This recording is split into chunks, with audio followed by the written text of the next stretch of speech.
Hello നമസ്കാരം കൂട്ടുകാരെ. നമ്മൾ ഇന്ന് പഠിക്കാൻ പോകുന്നത് നിങ്ങൾക്കറിയാം 20 മാർക്സ് ഓഫ് എന്താണ് special topic BNS BSA BNSS അതൊക്കെ വെച്ച് വരുന്ന ആ ഒരു പാർട്ട് എങ്ങനെ നിങ്ങൾക്ക് സ്കോർ ചെയ്യാം അതിന് വേണ്ടിയിട്ട് ഒരു മോഡൽ സെറ്റ് കുറച്ച് കാര്യങ്ങൾ പറഞ്ഞു തരാൻ വേണ്ടിയിട്ടാണ് ഈ ഒരു വീഡിയോ ക്ലാസ്. ഓക്കെ, നിങ്ങൾക്കറിയാം BNS ഭാരതീയ ന്യായ സംഹിതയെ കുറിച്ച് ഒരു ചോദ്യം നിങ്ങൾക്ക് വരികയാണെങ്കിൽ 4 മാർക്ക് ചോദ്യങ്ങളാണ് നിങ്ങൾക്ക് അവിടെ പ്രതീക്ഷിക്കാവുന്നത്.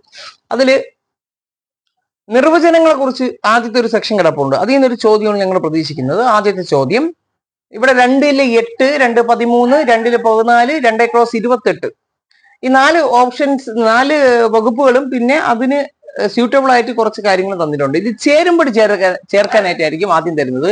നിങ്ങൾക്കറിയാം 2-8 എന്ന് പറയുന്നത് പൊതുസേവകനാണോ? അല്ല, പൊതുസേവകൻ എന്ന് പറയുന്നത് 2-28 അല്ലെ? അപ്പൊ 2-8 എന്താണ്? രേഖ. എങ്ങനെ കണക്ട് ചെയ്യാം? ഈ രേഖയിലെ ഈ ചിഹ്നമില്ലേ, അത് തന്നെയാണ് നമ്മൾ പറയാറുള്ളത് പണ്ട്.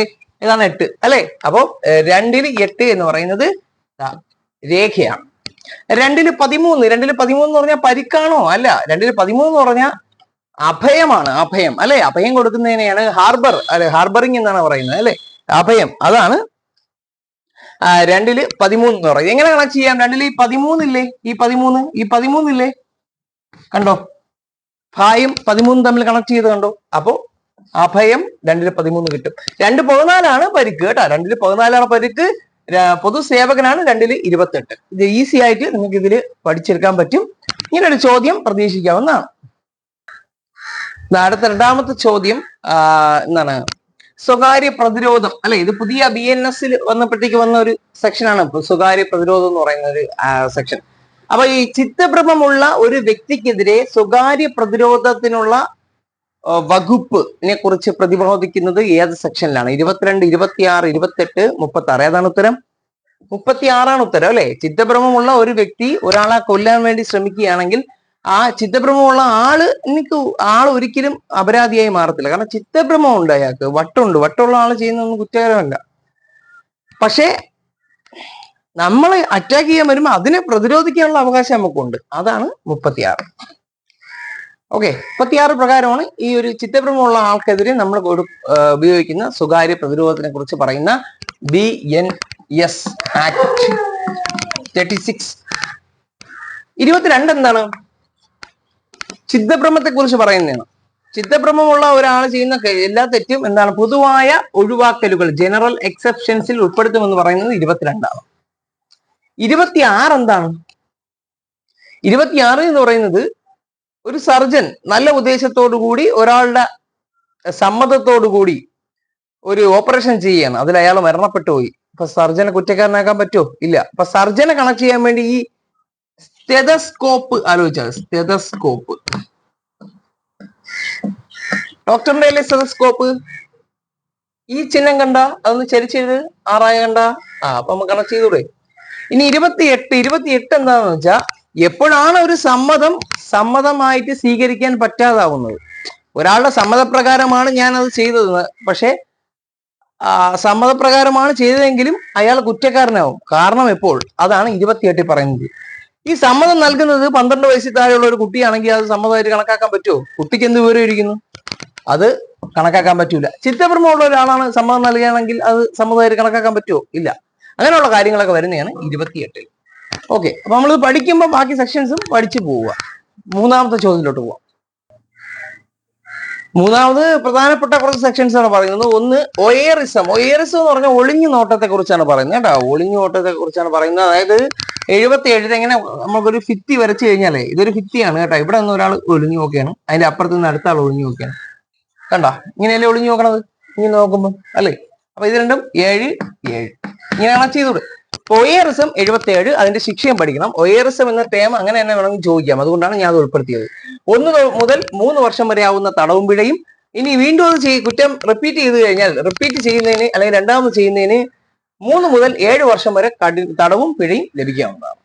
സ്റ്റാക്കിംഗ് എന്ന് പറയുകയാണെങ്കിൽ ചോദിക്കാം. അതെന്ന് പറഞ്ഞാൽ പൂവാല ശല്യമാണ്. പൂവാല ശല്യത്തെയാണ് സ്റ്റാക്കിംഗ് കൊണ്ട് പറയുന്നത്. 78ാമത്തെ BNS-ലാണ് വരുന്നത്.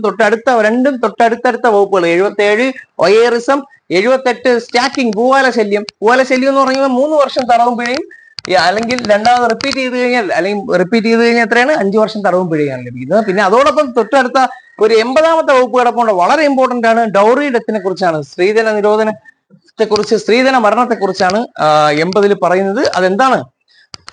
ഒരു കല്യാണം കഴിഞ്ഞ സ്ത്രീ 7 വർഷത്തിനകത്ത് അസ്വാഭാവികമായി മരണപ്പെട്ടിട്ടുണ്ടെങ്കിൽ അതിന്റെ എന്താണ് സ്ത്രീധനപരമായ ആ ഒരു 7 വർഷ കാലയളവിൽ അവരുടെ ഭർത്താവോ സുഹൃത്തുക്കളോ റിലേറ്റീവ്സോ ആരെങ്കിലും അതിനെ എന്താണ് മാനസികമായി ശാരീരികമായി എന്താണ്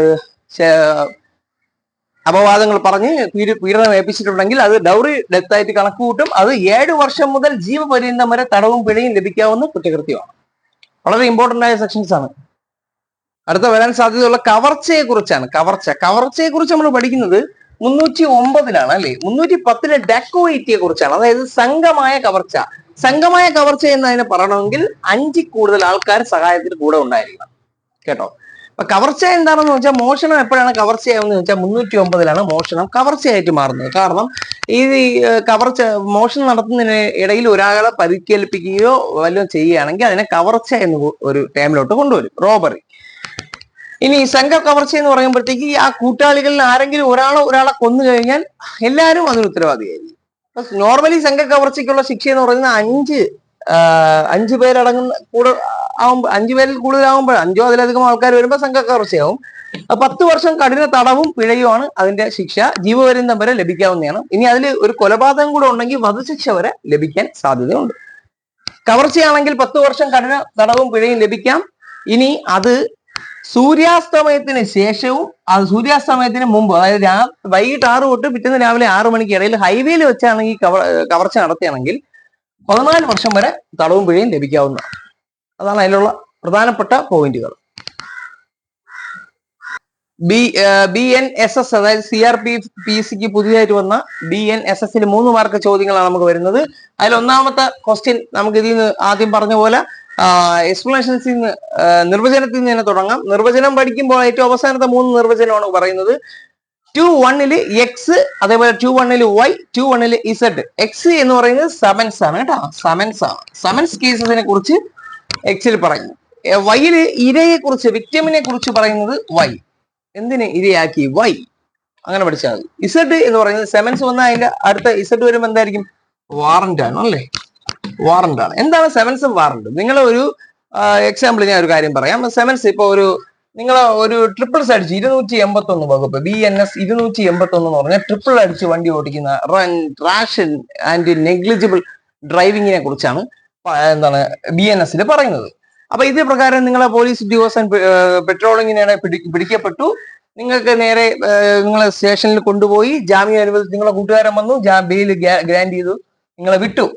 നേരെ അത് ഫയൽ ചെയ്ത് കോടതിയിൽ വിടുന്നു. കോടതിയിൽ നിന്ന് ശേഷം ഒരു സെമൻസ് നോട്ടീസ് ആയിട്ട് നിങ്ങൾക്ക് വരും. അദാലത്തിൽ നിങ്ങൾക്ക് പെറ്റി അടയ്ക്കാം എന്ന് പറഞ്ഞ് ഒരു 500 രൂപ പെറ്റി വന്നു എന്ന് വിചാരിക്കുക. നിങ്ങളത് അടച്ചില്ല, സെമൻസ് മടങ്ങി, നിങ്ങൾ അത് അടച്ചില്ല, കൈപ്പറ്റിയില്ല. സെമൻസ് നേരെ പോലീസ് സ്റ്റേഷനിലാണ് വരുന്നത്. പോലീസ് സ്റ്റേഷനിൽ വന്നു, നിങ്ങളെ കൈപ്പറ്റിയില്ല, സെമൻസ് മടങ്ങി. വീണ്ടും ഒരു സെമൻസ് ചിലപ്പോൾ അയച്ചേക്കാം.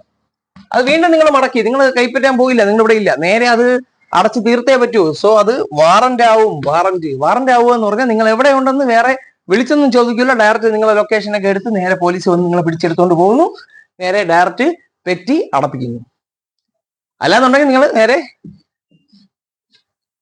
റിമാൻഡ് ആവും. ഓക്കെ, അപ്പൊ ഇതാണ് അതിൽ വരുന്നത്. അടുത്ത ചോദ്യം നോക്കാം. വരാൻ ഞങ്ങൾ പ്രതീക്ഷിക്കുന്ന 2 സെക്ഷനുകൾ. അടുത്ത 51ാമത്തെ സെക്ഷൻ. എന്താണ് 51? ഒരാളെ നിങ്ങളെ പോലീസ് സ്റ്റേഷനിൽ അറസ്റ്റ് ചെയ്തു, കസ്റ്റഡിയിലാണ്. അപ്പൊ കസ്റ്റഡിയിൽ രാത്രി നിങ്ങളെ വച്ചിരിക്കണം എന്നുണ്ടെങ്കിൽ നിങ്ങൾക്ക് വേറെ അക്യൂസ്ഡ് ആയിട്ടുള്ള പ്രതിക്ക് എന്താണ്, പ്രതിക്ക് വേറെ ശാരീരിക പ്രശ്നങ്ങളൊന്നും ഇല്ല എന്ന് തെളിയിക്കാൻ വേണ്ടി പോലീസ് ഉദ്യോഗസ്ഥൻ സ്റ്റേഷനിൽ ഒരു അപേക്ഷ എഴുതും, ഒരു റിക്വസ്റ്റ് എഴുതും. ആർക്ക്? മെഡിക്കൽ പ്രാക്ടീഷണറിന് റിക്വസ്റ്റ് ചെയ്തും അയാളെ മെഡിക്കൽ അടിക്കാൻ വേണ്ടി. അപ്പൊ പോലീസ് ഉദ്യോഗസ്ഥന്റെ അപേക്ഷയിന്മേൽ, റിക്വസ്റ്റിന്മേൽ ഒരു medical practitioner medical certificate issue ചെയ്യാൻ വേണ്ടി പ്രതിയെ ദേഹ പരിശോധന ചെയ്ത് എന്താണ് പരിശോധിക്കുന്നതിനെയാണ് 51ാമത്തെ സെക്ഷനിൽ പറയുന്നത്. BNS 173 എന്താണ്? 173 എന്ന് പറഞ്ഞ ഒരു കേസ് വന്നു കഴിഞ്ഞാൽ നേരെ നിങ്ങൾ സ്റ്റേഷനിൽ എത്തിക്കഴിഞ്ഞാൽ അവിടെ എന്ത് ചെയ്യുന്നു? FIR രജിസ്റ്റർ ചെയ്യും. FIR ആണ് കേസ് അല്ലെ. FIR ആണ് ആദ്യത്തെ ഫസ്റ്റ് നടപടിക്രമം. അതായത് ഫസ്റ്റ് ഇൻവെസ്റ്റിഗേഷൻ റിപ്പോർട്ട് എന്ന് പറയുന്നത് ആണ് FIR. FIR-നെ കുറിച്ച് പ്രതിപാദിക്കുന്നത് സെക്ഷൻ 173-ലാണ്. കുറ്റകൃത്യത്തിന്റെ പ്രധാനപ്പെട്ട ഉള്ളടക്കം എഫ്ഐആറിൽ എന്തൊക്കെയുണ്ട്, നിങ്ങൾ എവിടെ വെച്ച് എഫ്ഐആറിൽ എന്തൊക്കെയുണ്ട്? ഒന്ന്, എഫ്ഐആറിന്റെ നമ്പർ ഉണ്ട്, അതായത് കേസ് നമ്പർ, അതിനെ ക്രൈം നമ്പർ എന്നൊക്കെ പറയും. ക്രൈം നമ്പർ അതിനെയാണ് എഫ്ഐആർ നമ്പർ എന്ന് പറയുന്നത്, കേസ് നമ്പർ എന്ന് പറയും. എല്ലാം അത് തന്നെയാണ് അല്ലെ. അതെന്ന് പറയുമ്പോൾ ഉദാഹരണം 230/2025. പിന്നെ ഏത് സ്റ്റേഷനിലാണ് രജിസ്റ്റർ ചെയ്തത്, ആരാണ് പിടിച്ചത്, എവിടെ വെച്ചാണ് പിടിച്ചത്, place of occurrence, date of date of report, date of occurrence, ഇതെല്ലാം അതിൽ കാണും. പ്രതിയുടെ വിവരങ്ങൾ, പരാതിക്കാരന്റെ ഡീറ്റെയിൽസ് എല്ലാം അതിൽ, ഏത് ടൈപ്പ് കേസാണ് എല്ലാം അതിൽ കാണും.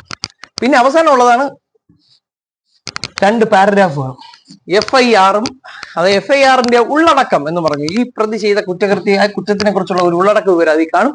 അതിന്റെ ഏറ്റവും അവസാനം FIS കാണും,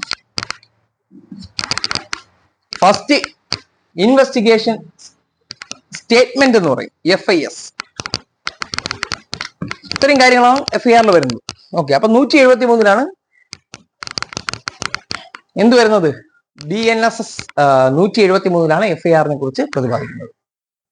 ഈ BSA-യിൽ 2 ക്വസ്റ്റ്യൻസ് നിങ്ങൾക്ക് വരത്തുള്ളൂ, 2 എണ്ണം അല്ലെ. ഇപ്പൊ 4, 3, 2, 9 മാർക്കിനുള്ള ടോപ്പിക് ഇപ്പൊ ആവും. അപ്പൊ ആദ്യം BSA കുറിച്ച് നമുക്ക് അറിയാൻ ഭാഗങ്ങളുടെ എണ്ണം ഒന്ന് അറിഞ്ഞിരിക്കുക. അതിൽ എത്ര ഭാഗങ്ങളുണ്ട്? 4 ഭാഗങ്ങളുണ്ട്. വകുപ്പുകൾ മൊത്തം 170 എണ്ണം ഉണ്ട്. ചാപ്റ്ററുകളുടെ എണ്ണം 12 ആണ്. ഓക്കെ, എങ്കിൽ ഏത് ഭാഗത്താണ് തെളിവിനെ കുറിച്ച് പറയുന്നത്, പ്രൂഫിനെ കുറിച്ച് പറയുന്നത്? 3-ാം ഭാഗത്താണ്. ഒരു ചോദ്യമായിരിക്കാം. 39 ചോദിക്കാൻ സാധ്യതയുള്ള ക്വസ്റ്റ്യൻ ആണ്. എക്സ്പേർട്ട്, അതായത് വിദഗ്ധരുടെ അഭിപ്രായങ്ങളെ കുറിച്ച് പറയുന്നതാണ് 39. പണ്ട് തൊട്ടേ നമ്മുടെ എവിഡൻസ് ആക്ടിലൊക്കെ ചോദിച്ചുകൊണ്ടേ ഇരിക്കുന്ന ഒരു സെക്ഷനാണ്. അതുകൊണ്ടാണ് ഞാൻ വീണ്ടും ഇത് പറയുന്നത്. 39 എക്സ്പേർട്ടിനെ കുറിച്ച് പറയുന്നു, വിദഗ്ധരുടെ അഭിപ്രായത്തെ കുറിച്ച് പറയുന്നു. ഇനി അവിടെ ചോദിക്കാൻ മറ്റൊരു പ്രധാനപ്പെട്ട ഒരു കാര്യം കൺസെന്റിനെ കുറിച്ചാണ്. കൺസെന്റ്, ആരുടെ മുമ്പിലാണ് കൺസെന്റ് നടത്തേണ്ടത്? പോലീസ് ഉദ്യോഗസ്ഥൻ, മജിസ്ട്രേറ്റ്, ഇവർ രണ്ടുപേരും, ഇവരാരുമല്ല. നിങ്ങൾ ചിലപ്പോൾ ഇവർ രണ്ടുപേരും എഴുതും, ഒരിക്കലും എഴുതരുത്. സെക്ഷൻ 23 പ്രത്യേകം എടുത്ത് പറഞ്ഞിട്ടുണ്ട്, എപ്പോഴും വാലിഡിറ്റി എന്ന് പറയുന്നത് മജിസ്ട്രേറ്റിന് മുമ്പിലുള്ള കുറ്റസമ്മതമായിരിക്കും. പോലീസിന് മുമ്പിൽ നടത്താൻ പറ്റും, പക്ഷെ അത് ലീഗലി പരിഗണിക്കുന്നത് മജിസ്ട്രേറ്റിന് മുമ്പിലുള്ള കുറ്റസമ്മതമായിരിക്കും എന്നൊരു കാര്യം പഠിച്ചോണം. KP ആക്ട് 3 മാർക്കിന് ചോദിക്കുന്ന ഒരു ഏരിയയാണ് KP ആക്ട്. സ്ഥിരമായി KP ആക്ടിൽ നിന്ന് വരുന്ന സെക്ഷൻസ് ആണ് ഞാൻ ഇപ്പൊ എടുത്തു പറയാൻ പോകുന്നത്. ഒന്ന്, പോലീസ് ഉദ്യോഗസ്ഥന്റെ പെരുമാറ്റത്തെ കുറിച്ച് 29-ാമത്തെ സെക്ഷനിൽ പറയുന്നു, ഇമ്പോർട്ടന്റ് ആണ്. പോലീസ് വിവരങ്ങൾ രഹസ്യമായി സൂക്ഷിക്കണം എന്ന് പറയുന്നത് 31-ാമത്തെ സെക്ഷനിലാണ്. സ്ഥിരമായി പരീക്ഷയ്ക്ക് ചോദിക്കുന്ന 2 സെക്ഷൻസ് ആണ്, 64-ഉം 98-ഉം. 64 എന്ന് പറഞ്ഞാൽ കമ്മ്യൂണിറ്റി പോലീസിംഗ് എന്ന് പറയും. കമ്മ്യൂണിറ്റി പോലീസിംഗ് എന്ന് പറഞ്ഞാൽ സമൂഹത്തിൽ നല്ല വ്യക്തികളെ, ഒരു വെൽഫെയർ നടത്തുന്നവര്, സംഘടനകളിലെ ആൾക്കാർ, ഇവരുമായി പോലീസ് ചങ്ങാത്തം കൂടും രഹസ്യമായി. നാട്ടിലുള്ള ക്രിമിനൽസുമായിട്ടുള്ള കാര്യങ്ങൾ രഹസ്യമായി ഇവരിൽ നിന്ന് അറിഞ്ഞ് കാര്യങ്ങൾ ചെയ്യുന്നതാണ് ഈ കമ്മ്യൂണിറ്റി പോലീസിംഗ് സംവിധാനം. ഇനി 98 എന്ന് പറയുന്നത് SPO എന്ന് പറയും, സ്പെഷ്യൽ പോലീസ് ഓഫീസർ. അതായത് PCC ഉള്ള, പോലീസ് ക്ലിയറൻസ് സർട്ടിഫിക്കറ്റ് ഉള്ള നല്ല വ്യക്തിത്വമുള്ള ആൾക്കാരിൽ നിന്ന്, ഇപ്പൊ NCC, NSS, പിന്നെ നല്ല ചാരിറ്റി പ്രവർത്തനങ്ങൾ ചെയ്യുന്ന നല്ല വ്യക്തികളെ പോലീസിൽ ഡ്യൂട്ടികൾ ചെയ്യുന്നതിനായിട്ട്, അതായത് വേറൊന്നുമല്ല, ഇപ്പൊ ശബരിമല പോലത്തെ ഫെസ്റ്റിവൽ ഡ്യൂട്ടി, ഇലക്ഷൻ ഡ്യൂട്ടി, അങ്ങനെയൊക്കെ വരുമ്പോൾ പോലീസിനെ സഹായിക്കാൻ വേണ്ടി കുറച്ച് വോളണ്ടിയേഴ്സിന് ആവശ്യമായിട്ട് വരും. അങ്ങനെയുള്ളവരെ നിയമിക്കുന്ന ആ പോസ്റ്റിനെയാണ് SPO എന്നറിയപ്പെടുന്നത്, സ്പെഷ്യൽ പോലീസ് ഓഫീസർ എന്ന് പറയുന്നത്. അത് സെക്ഷൻ KP ആക്ട് 98-ലാണ് പറയുന്നത്. ഇതിൽ അവർക്ക് ചിലപ്പോൾ 1-2 ദിവസമായിരിക്കും ഡ്യൂട്ടി. ആ ദിവസം പോലീസുകാർക്ക് ലഭിക്കുന്ന അതേ വേതനം അവർക്ക് SHO റാങ്കിൽ കുറയാതെ, ഇൻസ്പെക്ടർ റാങ്കിൽ കുറയാത്ത ആള് ഡയറക്റ്റ് നൽകുന്നതായിരിക്കും. ഗവൺമെന്റിൽ നിന്ന് ലഭിക്കുന്ന തുക തന്നെയാണ്, അല്ല പോലീസ് ചെയ്യുന്നിട്ട് കൊടുക്കുന്നതൊന്നുമല്ല. 118 എന്ന് പറയുന്നത് എന്താണ്? പൊതു പ്രശാന്തിക്ക് കുറ്റകൃത്യമായിട്ട് KP ആക്ട് വരുന്നത് 118 വരുന്ന ഒരു പ്രധാന പ്രശ്നം, ഒരു പൊതുസ്ഥലത്ത് ഒരാൾ മദ്യപിച്ച് പ്രശ്നം ഉണ്ടാക്കിയാണ്, ബഹളം വയ്ക്കുകയാണ്. അപ്പൊ അയാൾ KP ആക്ട് 118 പ്രകാരം എടുത്തുകൊണ്ട് പോകും. ഇനി 119 സ്ത്രീകൾക്ക് എതിരെയുള്ള കുറ്റകൃത്യങ്ങളുമായിട്ട് ബന്ധപ്പെട്ട KP ആയിട്ടുള്ള സെക്ഷനാണ് 119. 120 എന്ന് പറഞ്ഞാൽ പൊതുവായിട്ടുള്ള സമൂഹത്തിലെ പ്രശാന്തിക്ക് കോട്ടം തട്ടുന്ന രീതിയിൽ ക്രമസമാധാന ലംഘനം നടത്തുന്നവർക്കെതിരെയുള്ള ചാർജ് ചെയ്യുന്നതാണ് KP ആക്ട് 120. NDPS ആക്ട് 2 മാർക്കിന് ചോദിക്കുന്ന 1985-ലെ ആക്ട് ആണ്. ഒന്ന് 68F പ്രതീക്ഷിക്കുന്ന 2 സെക്ഷൻസ് മാത്രമേ പറയുന്നുള്ളൂ, സമയം കളയുന്നില്ല. 68F പറയുന്നത് വെച്ചാൽ ഫണ്ടാണ്. F ഫോർ ഫണ്ട് എന്ന് ചിന്തിക്കുക. അതായത് അനധികൃതമായിട്ട് നമ്മൾ നേടിയെടുത്ത ഫണ്ട് മരവിപ്പിക്കുക, സ്വത്ത് കണ്ടെടുക്കുക. അതാണ് 68F പറയുന്നത്. 19-ാമത്തെ വകുപ്പ് പഠിക്കുക എളുപ്പമാണ്, കാരണം 10 to 20 വർഷം തടവ് ശിക്ഷ, 1 to 2 ലക്ഷം പിഴ ശിക്ഷ. അതായത് 19-ാമത്തെ NDPS ആക്ടിൽ പറയുന്നത് നിയമപ്രകാരം കറുപ്പ് കൃഷി ചെയ്യാൻ സർക്കാർ ലൈസൻസ് ഉള്ള ഒരു കർഷകൻ സർക്കാരിന്റെ അനുവാദമില്ലാതെ അനധികൃതമായി ആ ഒരു കറുപ്പ് കൃഷിയിൽ നിന്നും അളവിൽ കൂടുതൽ അറിയാതെ അനധികൃതമായി മോഷണം നടത്തിയാൽ അല്ലെങ്കിൽ വിറ്റ് കഴിഞ്ഞാൽ ലഭിക്കുന്നത് 10 to 20 കൊല്ലം തടവ്, 1 to 2 ഇയർ, 1 to 2 ലക്ഷം പിഴ വരെ ലഭിക്കാം. 3, 4, 5, 6 എല്ലാം ഒറ്റ സ്റ്റെപ്പിൽ അങ്ങ് പഠിക്കാൻ പറ്റും. എങ്ങനെയാണെന്ന് ഞാൻ പറഞ്ഞുതരാം. പ്രവേശിത ലൈംഗിക അതിക്രമം, ഈ ഒരു പേര് ആലോചിക്കുക. പ്രവേശിത ലൈംഗിക അതിക്രമത്തിനെ കുറിച്ചാണ് പോക്സോ ആക്ടിൽ സെക്ഷൻ 3 പറയുന്നത്. പ്രവേശിത ലൈംഗിക അതിക്രമത്തിനുള്ള ശിക്ഷയെ കുറിച്ച് 4 പറയുന്നു. ഇനി 5 എന്ത് പറയുന്നു എന്ന് വെച്ചാൽ ഗൗരവമായ പ്രവേശിത ലൈംഗിക അതിക്രമത്തെ കുറിച്ച് 5 ഗൗരവമായ പ്രവേശിത ലൈംഗിക അതിക്രമത്തിനുള്ള ശിക്ഷയെ കുറിച്ച് 6 പറയുന്നുണ്ട്. ഈ ശിക്ഷയെ നിങ്ങൾ കാണാതെ പഠിക്കണം എത്രയാണെന്നുള്ളത്. ഓക്കെ, അപ്പൊ ഇതൊരു ഐഡിയ ആണ് ഞാൻ പറഞ്ഞത്. ഇതിൽ നിന്നൊരു ചോദ്യം വരാൻ സാധ്യതയുണ്ട്. IT ആക്ടിൽ പുതുതായിട്ട് വന്ന ഒരു സെക്ഷനാണ് 72ാമത്തെ വകുപ്പ്. 72ാമത്തെ വകുപ്പും 66E എപ്പോഴും തിരിഞ്ഞു പോകും. 66E എന്ന് പറഞ്ഞാൽ സ്വകാര്യത ലംഘനത്തെ കുറിച്ച് പറയുന്നതാണ് 66E. അത് 3 വർഷം തടവ്, 2 ലക്ഷം പിഴ, അതാണ് അതിൽ വരുന്നത് കേട്ടോ. ഇനി 72 പറയുന്നത് വെച്ചാൽ സ്വകാര്യതയെയും, അത് പ്രത്യേകം രഹസ്യാത്മകതയുടെയും സ്വകാര്യതയുടെയും ലംഘനം. സ്വകാര്യത മാത്രം വന്നാൽ 66E, രഹസ്യാത്മകത എന്ന് പറയുന്ന വാക്ക് കൂടി അതോടൊപ്പം വന്നു കഴിഞ്ഞാൽ 72 വരും. അതിന് ശിക്ഷ 5 ലക്ഷം രൂപ പിഴ ശിക്ഷ മാത്രമേ ഉള്ളൂ. പണ്ടായിരുന്നെങ്കിൽ 2 വർഷവും 1 ലക്ഷം രൂപയായിരുന്നു. ഇപ്പൊ അത് മാറിയിട്ടുണ്ട് കേട്ടാ. അപ്പം അതാണ് പുതിയ നിയമപ്രകാരം മാറിയത്. പുതിയ നിയമപ്രകാരം എന്ന് പറഞ്ഞാൽ ഏത് നിയമമാണെന്നൂടെ പഠിച്ചു വെച്ചോളാം.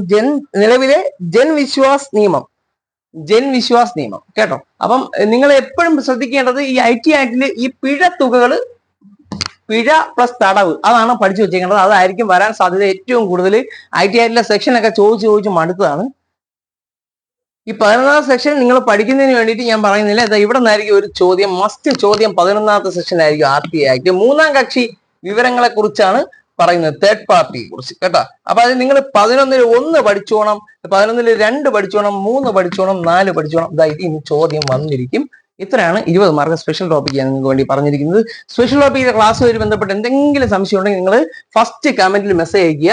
ഫസ്റ്റ് കമന്റിലുള്ള നമ്പറിൽ വാട്സ്ആപ്പ് ചെയ്യുക. Okay, thank you.